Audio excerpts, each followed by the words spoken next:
in case there is something that happens, you got to make sure that you've got a really solid plan on where to go if there is severe weather.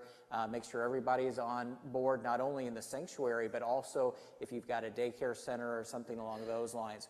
So with that being said, I'm going to kind of start things out with just a little bit, and we're going to ask a few questions. It's going to be a very casual, since we've got kind of a smaller group, to kind of talk about different pieces within this to consider, and then we'll also have an open for questions and answers. But first of all, and I apologize for the people that have heard this before, but I want to start things out. There was a little short story, a lady about 70 years old that got pulled over, and and the officer said, "Do you know why I pulled you over?" And she said, "Yeah, I was kind of speeding a little bit." And he said, "Well, before we do some paperwork, do you have a firearm with you?" Wasn't really anticipating one, but she said, "Actually, I do." And so she reached down in her purse and pulled out a gun, and he goes, "Okay, well, thank you." She's like, "Wait, hold on." So then she reaches out into her glove compartment and pulls out another pistol, and he's like, "Okay, well, thank you." And she's like, "Oh, wait, hold on." So then she reaches back into her back seat, and she pulls out another rifle and all that. And the officer's like, "What's going on here?" And he goes, "Ma'am, why are you so afraid?" And she goes, "What are you afraid of?" And she goes, "Absolutely nothing." And the reason for that is because she was prepared. And it was one of those things that, you don't want the worst to happen, but you also want to be prepared just in case something does happen. So what I'm going to do is I'm going to turn it over to Russ. We're going to talk about some of the things that Trinity has done. We're also going to talk about some of the things that we've done here at First Presbyterian Church, and we'll then get into like an all hazards approach as well as threat and risk assessment. So go ahead. I guess my understanding is that there's numerous congregations represented here and your church leaders from a district area.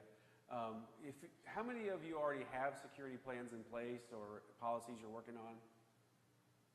Not everybody? Okay. One of the things that's important is that it's a very individual approach. Your congregation can set up a security program that you're very comfortable with.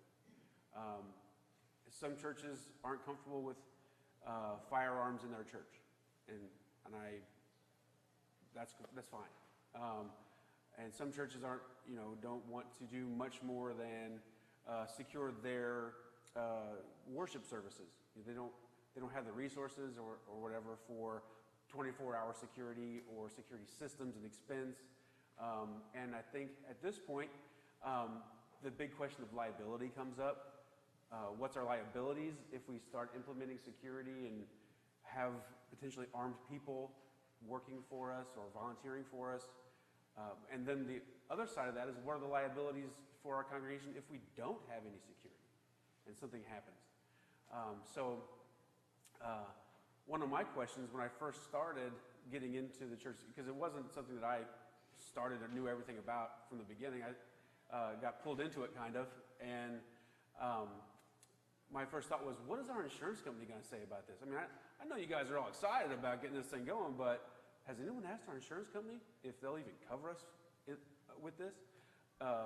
And I was amazed to find that Brotherhood Mutual immediately sent us a big book of checklists for church security. They were 100% behind it. They said, "Here, get something together." And then Church Mutual also is very, I looked them up online. They also are very supportive of church security programs. So I think that some of the immediate concerns of, is it an all or nothing thing, and what is our liabilities, is something that you might want to look into immediately. And I don't know what kind of insurance your congregations have. Those are just a couple of the big ones, the big insurance companies anyway. Where do you want to go next? Sure. Sure. Absolutely. Because if you think about the the thought that immediately comes into everyone's mind is active shooter scenarios in your congregation, which is awful to think about. But that's kind of the lightning strike sort of situation. But you can't walk around looking at the sky waiting for lightning strikes and stumbling over everything around and getting into hazards. So it is it's a comprehensive sort of idea to where you're thinking through, as Jay mentioned, weather strategies, fire alarms, the safety and security of the building,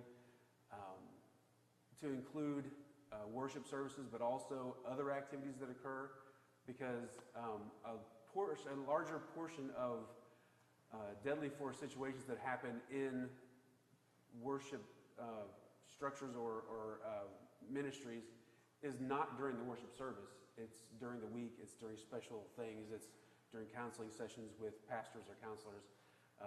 The domestic violence that carries over from the home into the congregation somehow. So, Absolutely. yeah. Absolutely. So of those of you that have a church security plan, raise your hands again. Got several that have got those plans. Are you in full implementation phase? Are you in a kind of planning phase? Just kind of getting an idea from the audience. Ours is slow. We've done it for 2 years. First grads at Columbia, Okay. and we have training sessions for our ambassadors every 6 months or so. Good. We started out basically with the weather and emergency situations like that for health, and we have flyers in the pews so that guests know where exits are for given situations and so forth. Yeah, it's pretty much, and we have ambassadors on duty every time there's a special event at the church. They're not really security guards. I don't look much like a security threat, I don't think, but they are at each one of our entrances and are just observant in case someone enters that. Excellent. Yeah. Excellent. And really to that extent, well, when we were putting together our training and our planning and our exercise for this church, we looked at some of the best practices that are out there. When I was putting together our plan, I went to smaller churches, I went to middle-sized churches, and I went to even some mega churches up in Kansas City to really get a good understanding about what is the best thing out there. And to your point about what's going on in Columbia is that, that having that eye right there at the door is one of the best things that are out there. Another best practice is to potentially layer that. So some of the bigger churches that I've been to, they also, not only do they have people at the front doors that are part of the welcoming committee, but also kind of that what I kind of call the Walmart greeter, just kind of making sure everything is good. But then they also have folks that are around the perimeter and in the parking lots as well. So if your church has got that type of team that is able to potentially do that and communicate if there is something that's happening, that is definitely a best practice. Sir, if you could tell me also where you're at with your plan. Ours is fairly new, and we've gathered information. We have cameras that are Good. mounted and recording, and we only have 2 entrance doors, and those are monitored by greeters, and we make eye contact with everybody that Good. comes in. So ours is fairly simple. Awesome. And where is home for you? And Marshall. In Marshall. Very good. I have to talk to you later. I've got somebody that I bet we know mutually. So what an awesome opportunity that you guys have CCTV, and plus you've got some best practices already in place. You're very lucky that you only have 2 entrances that you have to cover. I mean, look at this place. This church has been added on to numerous times, and so we've got our main entrances, we've got the Knox Hall entrances, we've got some to our parking lot that is behind the building here, but then we also have some that are kind of behind some rickety staircases back here and all this other things like that. So there's a lot of different things to consider as you're looking at this. One of the things that we'll cover here in just a little bit is that another best practice is to make sure that you have a threat and risk assessment done on your building, and that could include your facilities committee as well as your local law enforcement. A lot of times there are folks that are available that can, either from your local sheriff's department or your police department, or other folks like us that have an expertise in this, that have been federally trained on what to potentially look for if there is somebody that is less than savory that's wanting to potentially do some harm either to your building or during a church service, or even during the week, as Russ mentioned. One of the things that we've seen over the last few years, and unfortunately, of course, there was a horrible shooting in Texas yesterday at a school that, it's just one of those things where our intent is obviously not to scare people, but also to make sure that people are prepared, because unfortunately there are things that are happening in the world today that are out there. Russ, you want to kind of talk a little bit about what's going on in your church and some of the things that you've done in planning? Yeah, one of the reasons that Sheriff Wheeler asked me to visit with you guys today was because I would say we're through, but we're not through our security plan. We're in the middle of it, kind of. We have a church and school, and we've had to narrow our scope to the church for now. The school has its own policies and things implemented, but they're not great. But for now, we're kind of had to narrow our scope just so we can get this thing under control. Whether it was a misstep or not, we prioritized things with. We wanted to secure our building during worship services, and we felt that was important. So about 10 minutes after the service begins, we lock the door, and then we man that door so that people can get in. We're not trying to keep anybody out. We just, bad guys out, but we're not trying to restrict anyone who wants to come in. But that kind of backfired on us. It was Easter Sunday, and the congregation essentially didn't even know we were doing it for about 3 months. And the door got neglected for a minute, and somebody walked up and pulled on the handle, and it was locked. And of course, there was a huge tantrum and a lot of fallout. And I think that was miscommunication on our part, and maybe a mistake in not, maybe making everything known to the whole congregation that we were doing. So now that we've gotten past that, the congregation security is, of course, the highest tier would be actual armed law enforcement people, and we have some of those, but we also have another tier of our level of security that are volunteers with training experience and enthusiasm to participate also, but definitely are not armed.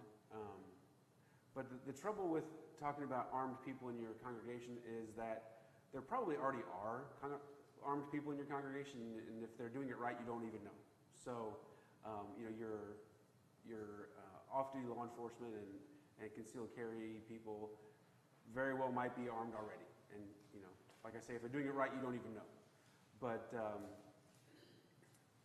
and of course, then from there, we have our ushers who've done a great job of taking care of things for a lot of years. And so you definitely don't want to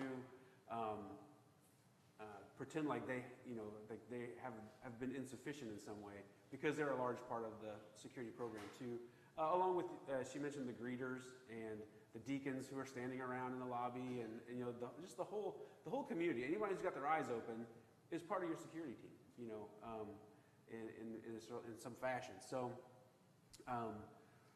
we've gotten to a point where we've gotten some money for more cameras, better cameras.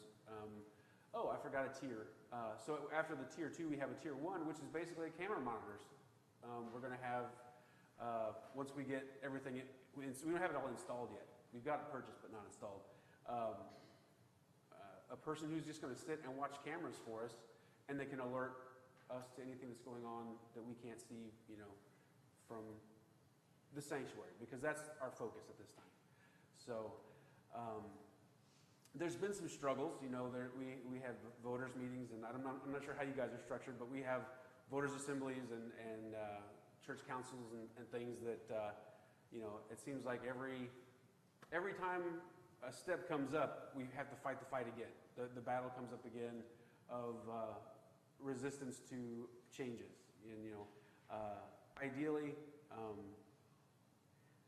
security could be so seamless that no one really even is bothered by it because they don't even know we're doing it. If you're really good at it, maybe. So that's kind of where we're at Trinity. That's really good. We are, ours is a little bit different path here at our church, and not to open the kimono too much, but I mean, basically what we've done is that we've got, and I've got some samples that are outside here that I will, that people can take. There's a company out in Kansas City that we've worked with to put together our plan, and essentially when we first started on this back in 2013, we kind of like took some of the best practices of the various plans that were out there and kind of melded them together to make that kind of work the best for the size of our congregation as well as the size of our church, and because we're a downtown church. There was a lot of things that we wanted to kind of consider in that. But with that, we originally had this in like a Microsoft Word document, and then we put it into a binder, and we were like, okay, as Russ was saying, you've got your first line of folks that are really out there, your deacons, your ushers, and other folks, and they're like, the reality of being able to, if there was a fire or something like that, they're not going to know where that binder is and then how to flip through it and be like, oh, well, this is what I do if there's a fire. By that point, everybody's already out of the building. So we were like, how do we make this to where it's really easy, like a really easy thing? So what we did is we got these flip charts that are made with, and again, I've got some examples that are going to be available for everybody, but they are literally, there's just little tabs, and you can just open to fire, you can open to earthquake, you can open to anything you want, and it's a really simple read. They're in a large font. It's just a really simple thing for everybody to take a look at. So that was one of the things that we realized. And funny enough, how this even happened was I was working an emergency management show out in New Mexico, and we were really kind of hot and heavy in writing our plan. And this could definitely be divine intervention. We had literally the table next to ours was this vendor that had these flip charts, and I was like, so what do you do? And he was just like, oh, we do this for churches. I'm like, where are you located? Missouri. Okay, that was kind of just meant to be. So it was one of those really great things. Barry's brought in one of the ones from our church. Yes, we'll be happy to. Yes, so this is one of the ones that we put together. The first thing is the things that are most important and the things that you would really want to use. So how to call law enforcement. Obviously, 911 is if you've got an emergency, but if you've got something that's you maybe want to have somebody take a look at, or if you want to do a threat and risk assessment or something like that, we've got our numbers for local law enforcement here. Next piece to this is the church staff. So this is all of the leaders that are paid staff that are here in this area with their cell phones. So very, very important to have cell phones because, as you know, hardly anybody uses a landline anymore at all. Severe storm procedures is right here, earthquakes as well. If there is a personal illness, one thing as you're putting together your plans, be sure that you incorporate the help of your doctors, your nurses, and healthcare professionals here that are in your local church. And there's lots of reasons for that. One is that we've got folks that are of all ages in our churches, and people can have health issues. And we've identified in here where our AED is. We've identified who some of the doctors and nurses are going to be and are part of this plan. It's just one of those things. But say, for instance, too, if you did have a severe storm and there was a damage done to your building, that's also the folks that would be there to potentially help out, and they're identified beforehand. So there's definitely multiple reasons. Usually they're very awesome folks to work with as well. Of course, fire is one of the things that we talked about earlier. This is one of those things that when we were looking at this large of a building that is segmented in so many different ways, we looked at, first of all, like the most likely place that a fire could happen, and that would be in our kitchen. We do have, a system in there that would put it out very quickly, but we want to make sure that people get out into safety. One of the most important things that we've learned in this, as far as a best practice is to have a rendezvous point. Ours is behind the church in an open parking lot, and that's so important, as if you've got little ones that are downstairs in the preschool area, you don't want to have children that are, or you don't want to have parents that are running downstairs trying to find their children.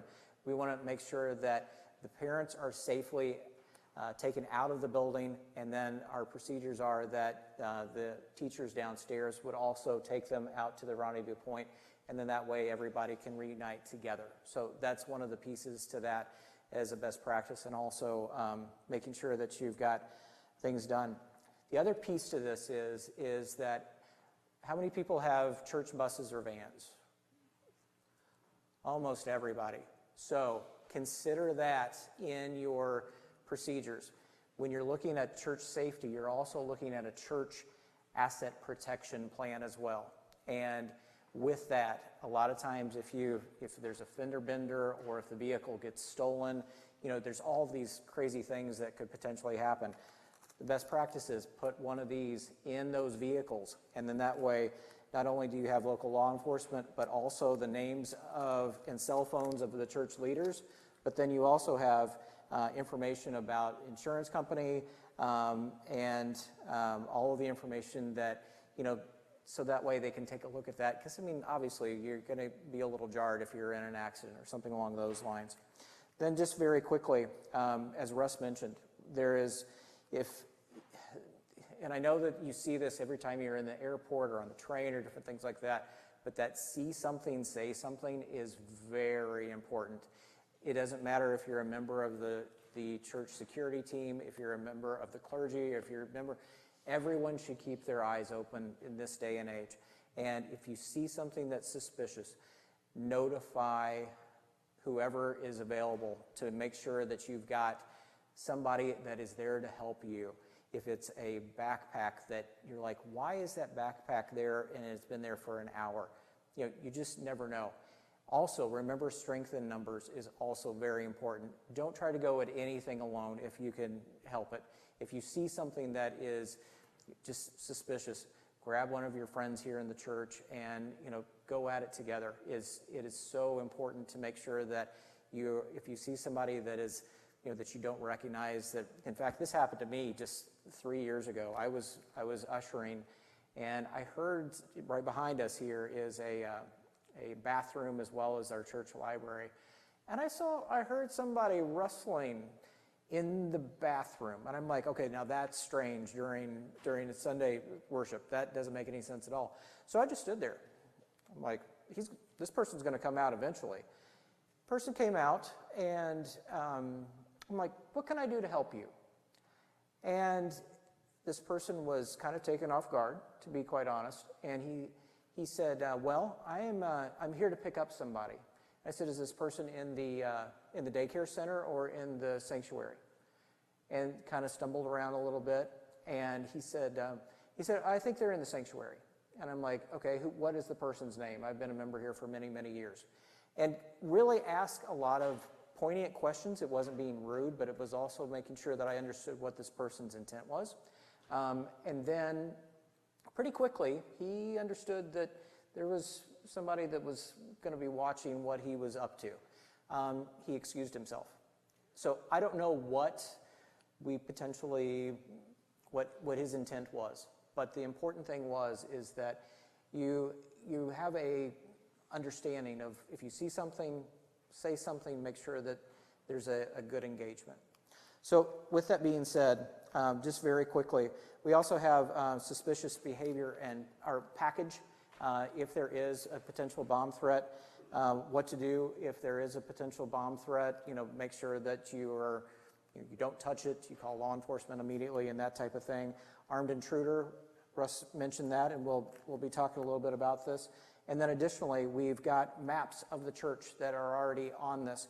Within this, we have got where the fire extinguishers are, where the AED is located, and of course the exits. So that's one of the things that we've done. Then the last piece to this, and this is why I like this vendor, is that, and Jefferson City Public Schools uses this guide, is on the back of this, is that you can put these in the windows of the church in case there is a armed intruder or something along those lines.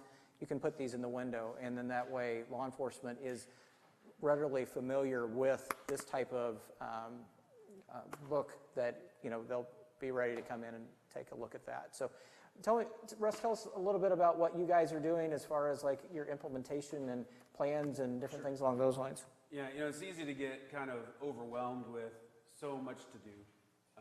And you start thinking, well, there's so much expense potentially, and how are we going to put all this together? There's more than likely a ton of resources in your congregation. If you start thinking about having a security team is good, but it's not all of it, so security team, but also having a medical team of people that you can call on when you need things, doctors and nurses that are in your congregations. I was thinking, how are we going to get these people involved? But our recruiting has gone so smoothly and easily. I was amazed. They recruited everyone else easier than me, actually. The medical group is very talented and giving, and they're happy to participate, and they can find a lot of resources too for medical stuff. We've got because of a disaster or an occasion that would cause multiple serious injuries in your church, oftentimes emergency services are going to be slow getting to the person that needs help. So we've actually got some trauma kits that we've put away that the security team and the ushers know where they are, and so of course do the medical people, because they can go get them and they can start doing trauma stuff to keep this person alive until paramedics can get there. Because if in the absolute worst case scenario of a active shooter, the medical people will be the last people in. There will be a lot of stuff that goes on before paramedics and ambulance people actually get to the injured people. So having people already in the building that can use these supplies is super, super important. The resources that you already have available to you is going to really help a lot. Your former or current law enforcement and military people, they're generally very happy to help as well. And also resources, don't feel like you're overwhelmed, like, well, how do I write this whole plan myself? There's tons of resources available to help you put together your policies even, and neat books like that to be quick resources, and guides and checklists, and they're abundant. Awesome. So before we go on to the next section of this, which is going to be threat and risk assessment, what questions do we have as far as, yes ma'am? Well, just a couple of comments. We are in the midst of all of this, and we've made an 11 by 17, and it'll be a yellow sheet with fire, tornado, earthquake, illness, suicide threat, and dangerous intruder with bullet points. But it's one sheet that'll be where the deacons sit, and in the youth room, and in the kitchen, and all over the building, so you can just pick up the sheet. Good. We had a fire drill after Easter, one of the services. Instead of the benediction, I said ding, ding, ding, fire. And Wow. we had, I basically was the flight attendant that said, you have these exits and these I love it. their exit. Yes. And that's how we left that day, and we're scheduling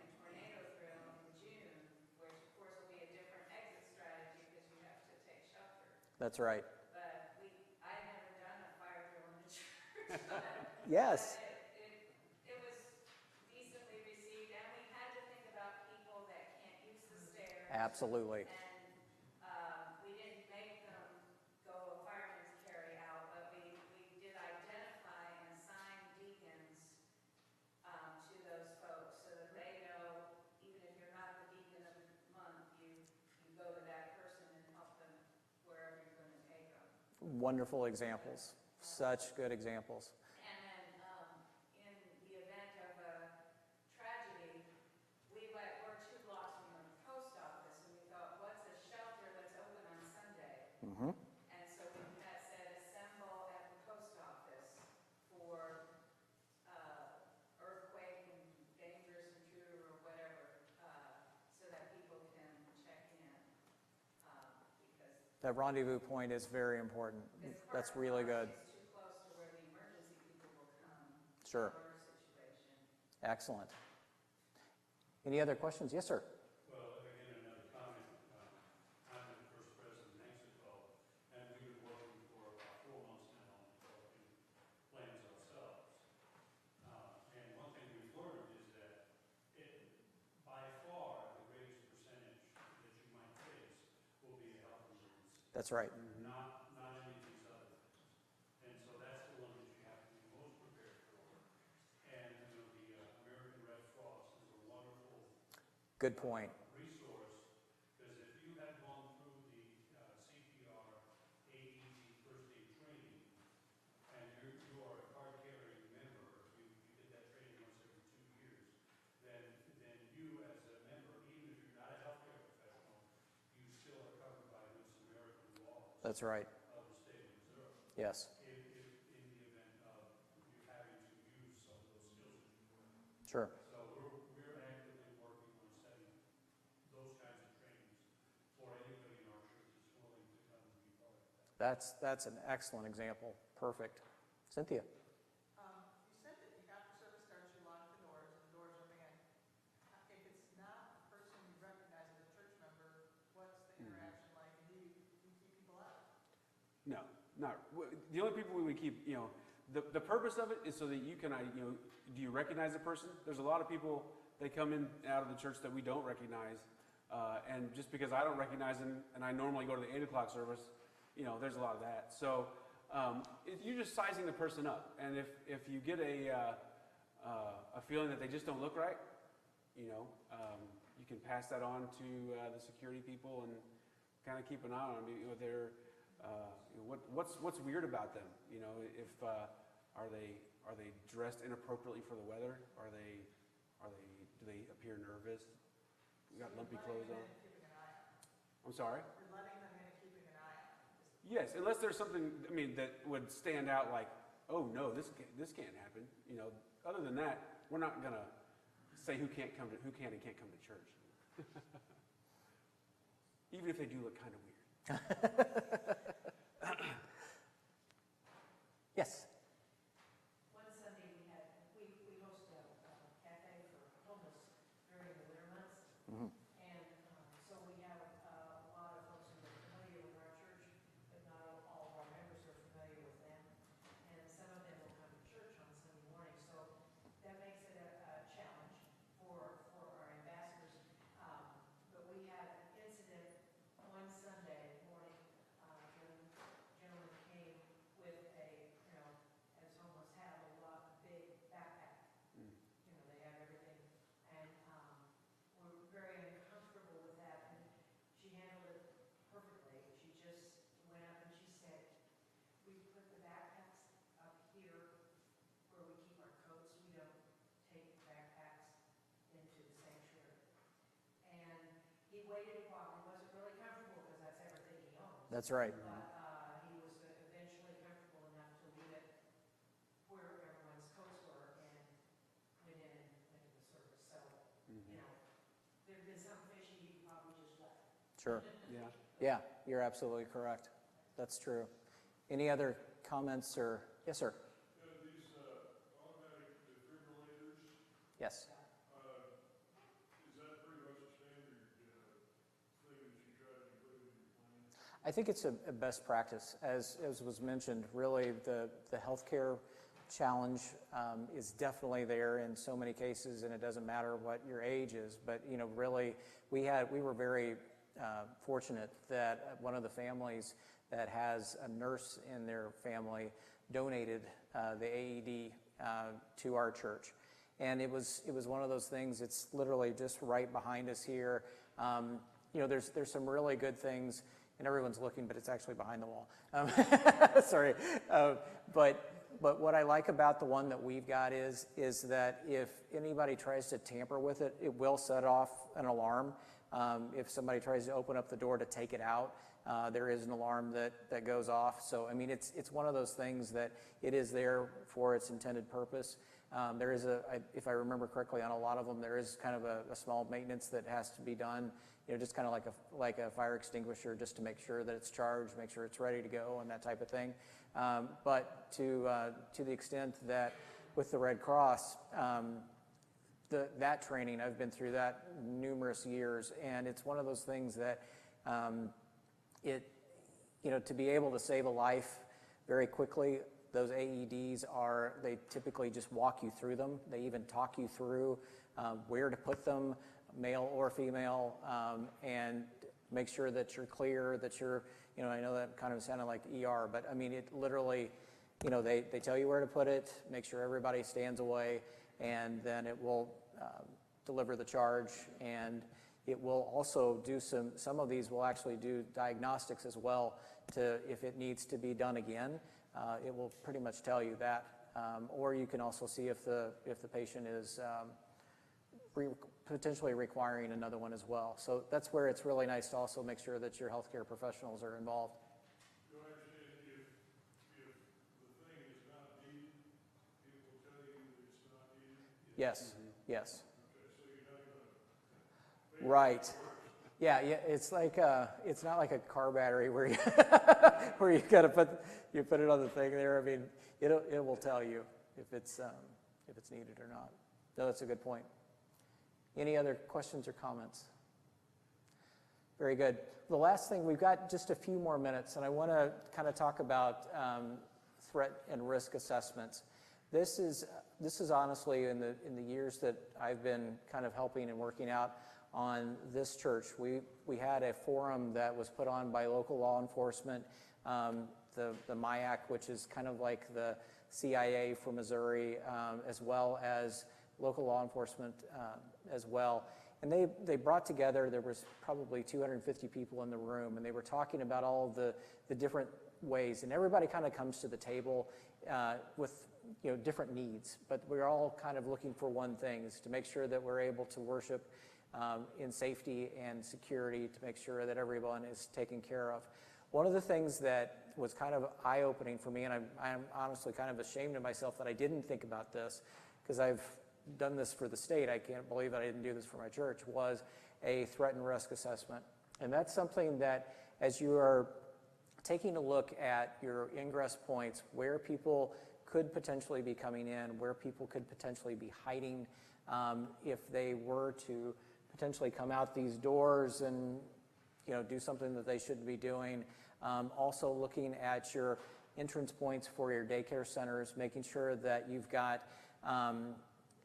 if there's, making sure your wiring is in good shape. I mean, there's so many different things that could potentially alleviate some of the challenges that we cover in this, to just make sure that everything is good.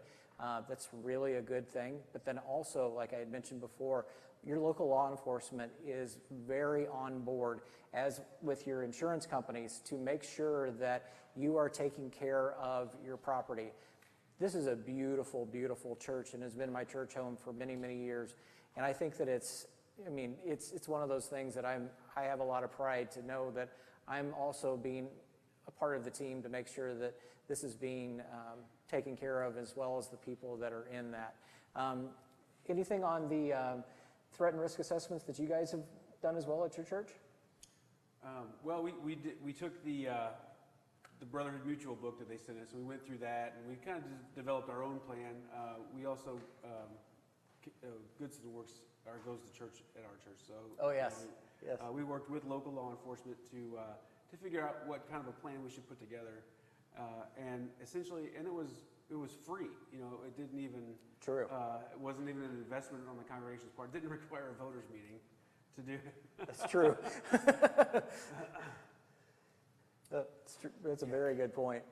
And you know what, if you guys have churches that are like this one, you know, we talked about kind of the nooks and crannies of a building, especially one that's this old. And you know, those are the kind of things that when we were walking around with leadership as well as local law enforcement, you know, for somebody that has gone here for so many years, one, there were parts of this church that I've never been to before, and two, there were things that I had not considered. You know, like it's kind of one of those things that if you give a presentation, you know, and you practice 100 times and, you know, or you're proofreading a page that you've looked at 100 times, and then you kind of put that second set of eyes on it, that's a really good best practice as you're doing your threat and risk assessment.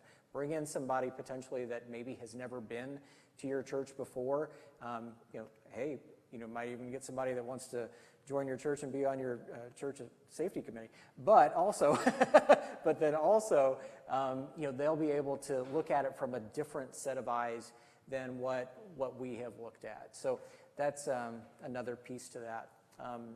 So we're right at the top of the hour. I'd like to just kind of open it up. We've got about 4 minutes for questions or comments or anything along those lines. And then I will bring out the box of the samples that we've got, as well as my contact information. We've got, and then the vendor that puts this information together as well. He's brought business cards and different things like that, so that way you guys can take a look at, you know, what makes sense. These, just from a price standpoint, these were, I think we got 25 of them for around $1,600. So it really, for something that is very valuable, it really wasn't that big of an investment. The other thing that I like about these too is that these are just like like a photo album. They just slide in and out, and you can just, you know, basically plug and play them back into there, make changes. We actually made some changes recently because we have an interim pastor as well, and so it was literally one of those things that we did in the office, and it was pretty easy to do. So opening up for any questions, comments. Yes, sir. Yeah, we have an awful lot of churches that are 100 members, and we've been talking about big plans. Yes. But at a bare minimum, we need to be talking about what you're going to do if there's a fire. Yes. What you're going to need to do if there's a tornado. Yes. What happens if somebody keels over in church. Yes. Those things, it may not be the committee, but the session ought to be talking about it. That is right. And talking to some people who can help in those situations. Yes.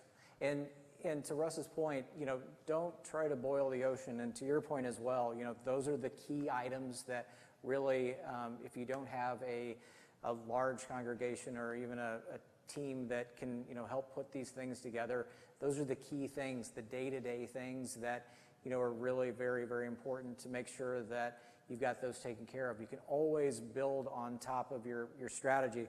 And I kind of like this, that when we did this, it says draft on it because we are going to revisit this every year to make sure that that as a congregation as well as a committee, that this is always going to be an evolution to this. And the fact that we can take things in and out, make sure that we've got everything captured, I think that is a very good thing to consider. Yes?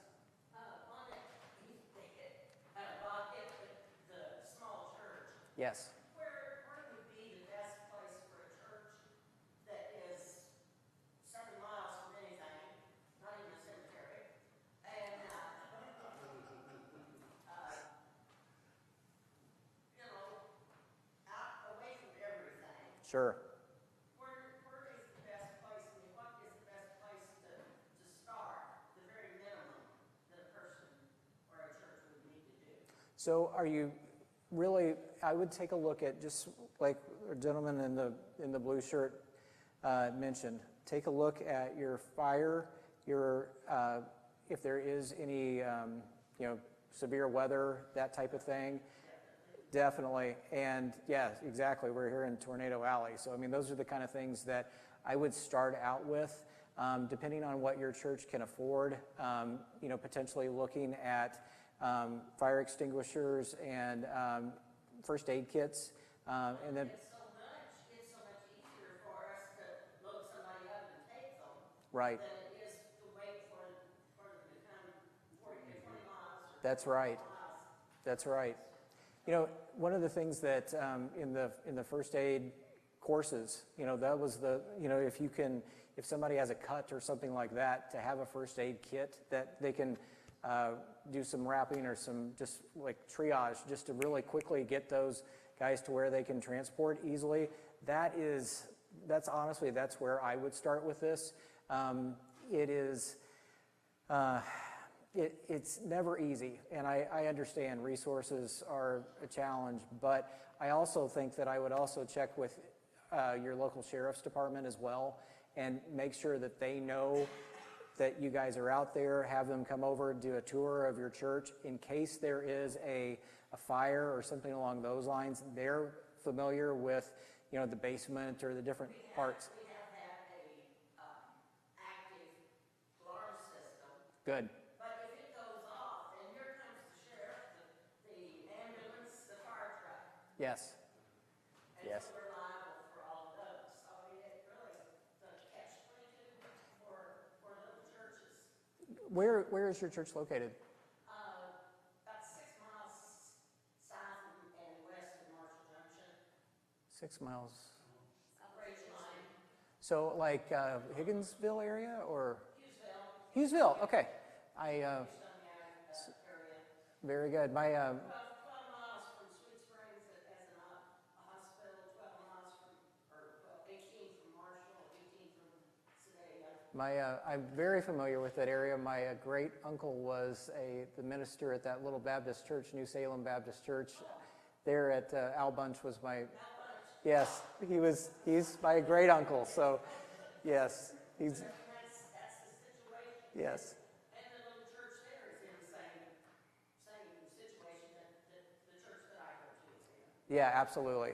And I remember when I was a kid, I mean, he would tell me that people would like stop at the church, off of the interstate and ask for help all the time and different things like that. And he was there by himself in the parsonage, a lot of times. And he had his little schnauzer that I guess was his first line of defense, if that is a first line of defense. But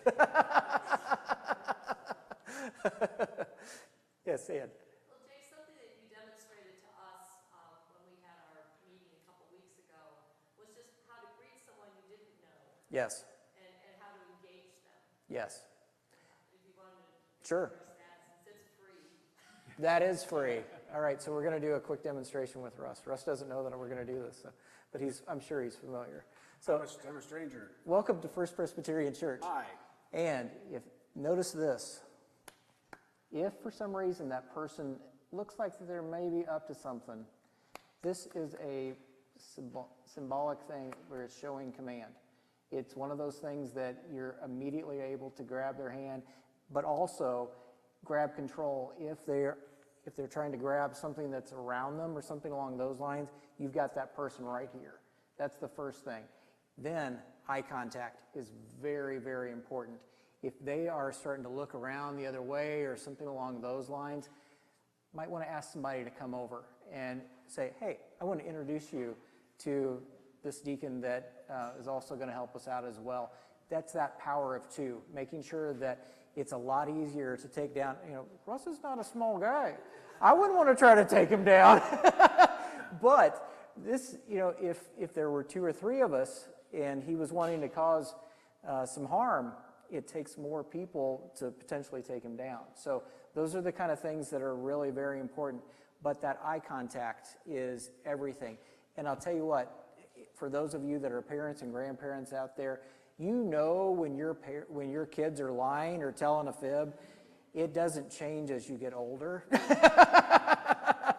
If somebody is trying to tell a fib, they're gonna be not making eye contact. They're going to be doing all kinds of fidgety things and different things along those lines. They're going to show ideas that they're nervous. and that's when you want to bring somebody in and make sure that you've got control. Now, in the thing that we did in our training, we had a gentleman that was this retired FBI, and he also did this. If it started to feel kind of funny, he also grabbed up here and made sure that he had a good understanding of what this person is going to be doing. You got that arm's reach, so that way you can keep them, you can easily push them away if need be. There's some different things that you can take a look at. I recommend everybody kind of look online a little bit on, before you kind of do this at home, but make sure that work with your local law enforcement, and again, that power in numbers is very, very important. So thank you, Ann, for bringing that up. Yes, sir. By the way, shaking hands, looking people in the eye, engaging them in conversation, introducing them to other people is a pretty good thing to do with strangers. Ta-da. Yes, exactly. That's right. That is right. That is right. Good point. Yes, sir. One more point on the security side that you have to mention that I hadn't thought of till I went to some training, and that is on the computer side. Yes. The fact that our church records, our directories, our financial information, if someone were to get into our system with ransomware or something like that and tie up our church, it would be devastating. Sure. Probably true even for small churches anymore, So you have to be thinking about that. I know David Hall from, what's it called, Mayak? The Mayak, yes. Yes. At the training I went to, he said he has 64 passwords. That's probably true. Why do you have 64 accounts? But anyway, Did you go to the one at Farm Bureau? he really talks about making sure that you have, the security software on Yes. computers, and that you have passwords that are secure, Sure. and all of that stuff. Did you go to the one that was at Farm Bureau here in Jefferson City? I went to the one at First Pres in Columbus. Okay, very good. Yes, yes. David Hall is a really, really good guy. He was somebody that I've worked with for many years, and good practice. One more question, and I think we'll wrap up. Well, I'm sitting here listening, and it's more of an overall, how do you decipher between the two? So, if you're a new person going to a church, and you're not sure about that place, and you don't know who would welcome, your tendency would be to look down, to avoid eye contact, to try to not blend in, and try to avoid, because they're just new. Sure. So how do one make a discerning that between somebody who is aggressive tendencies, who do the exact same things, because your handshake is intimidating to a new visitor. Sure. So where's the difference between sending away an open, hospitable place to somewhere that's now become hostile? I am so glad to wrap up our session with that, because as what Russ was mentioning, if you want to take this, but go ahead. Basically, you've got to keep your eyes open if you see something that's very strange. We're going to talk about, first of all, if it is a day like today and it's 80 degrees and they've got on a big coat or a big backpack. When we did our church training, I had on a big coat, and then I also had a blanket underneath here, just because to make it look like I was hiding something. I also had a backpack with wires sticking out of it. I mean, those are the kind of things that you're just like, duh, those are but and it's not going to be the hardest part about this is that line of trust, and I understand that because I've dealt with that myself. But the thing is that the most important thing is that if you see somebody that you're just like, I don't know this person, they're acting strange, they're showing signs of aggression, they may be like asking where the daycare center is or where a certain person sits or something like that, those are the kind of things to really look out for, because that person might be affiliated with somebody that is in your church that is up to no good. They may be somebody that has some challenges with Presbyterian people or other different types of congregations. I mean, there's going to, just asking questions is never a bad thing, and getting to know them. Ask them their first and last name. Ask them if they are new to town. Kind of, really get to know them as a person. And, honestly, those are the kind of things that has worked very, very well in keeping people from actually doing things in churches and in schools, because it personifies it for some reason, and it either makes them feel very welcome, or if they are up to no good, they have a tendency to potentially go out but again, ask for help in those. So, Can I jump in on that? yes, please. When I mentioned earlier that I was reluctant to get involved with the security program, I struggle with the same thing. I'm like, security, really? If something happens, I'm going to be there anyway, so do I really need to, it just, I hate that we have to do it. I would love to not be involved at all because there was no need. But I have to. I'm equipped to do it, I have to do it. But to your question, heightening your security or your awareness doesn't change who you are. Like we mentioned earlier, you're still going to give a handshake.